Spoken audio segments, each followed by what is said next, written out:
What's up, YouTube family? Welcome back. Today we're talking about that time of the year again. It's here. I've got it. I know you might have it too if you're here with this video checking this out. So it's dandruff season. I've got a little bit on me. You might be able to see some on my shoulder, and it's about time to get it taken care of. So I wanted to talk to you about what dandruff is. Dandruff is flaky scalp. So it could be skin flakes, it could be backed up pores that get more buildup accumulated on your scalp that dries and flakes as well. So it could either be that dried up skin or it could be backed up pores. And the majority of the time for regular mild cases of dandruff, like most people get seasonally, is because of weather. The weather's dry and your skin gets dry, so your scalp sheds some of the skin, and then that skin flakes off and turns into what we would call dandruff. So if you have a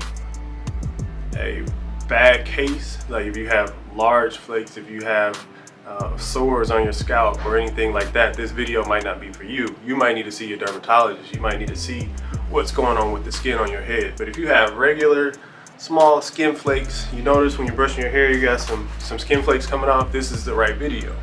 So as far as getting rid of dandruff, it's typically not a very difficult process. So everybody's skin is different, everybody's hair is different, but as far as getting rid of the dandruff, you can usually use a dandruff shampoo, like one of the big box ones. You can Google that and look it up and find one. I'm not sponsoring any specific one, but you can use one of those. Or you can use a clarifying shampoo. So I use a natural clarifying shampoo normally, but a clarifying shampoo compared to a regular shampoo is just one that grabs a little bit more than a regular shampoo. So it absorbs a little bit more of the oil. It has stronger surfactants that pull the moisture, that pull the debris and clean a little bit deeper to get rid of all of the things that are on your scalp. So if you were thinking about your normal skin, you would scrub that to get the dry flakes off so you can start fresh. And then you want to moisturize that, but you want to moisturize it with something that is going to promote the healing of the skin. So typically when you do moisturize it, or when you do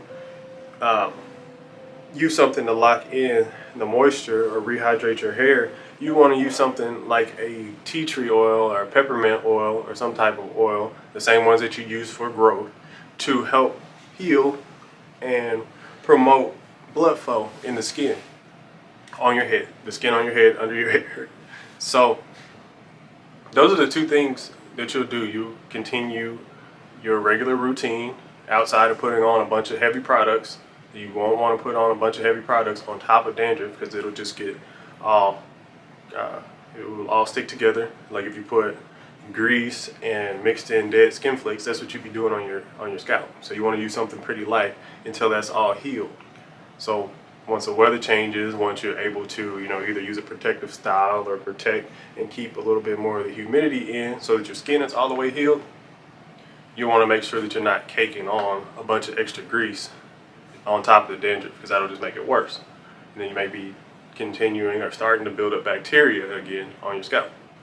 So I know that was a long story, but the long story short was to get all the debris off with a dandruff shampoo or a clarifying shampoo. So you do those two, and then you'll want to start using lighter products. You want to use lighter products like an oil, tea tree, peppermint oil, to make sure that the dandruff isn't being exacerbated, that it's not being caked up on top of each other. So you use that probably about once a week, maybe twice, but not more than that, because you don't want to dry out your hair further. So those are the two things to do. Let me know what questions you have about it. If you have extreme cases, I know people like to get recommendations down in the comments, but if you have an extreme case, you might need to call somebody. You might not just want to check YouTube. You might want to check with the dermatologist, because I'm a barber, not a dermatologist. So that's just what I've seen. That's what worked for me. That's what's worked for my clients. So I just wanted to leave you with that. and also, you know, let you know as always to let me know what questions you have about your scalp, about your hair. So appreciate it, and I'll talk to you soon.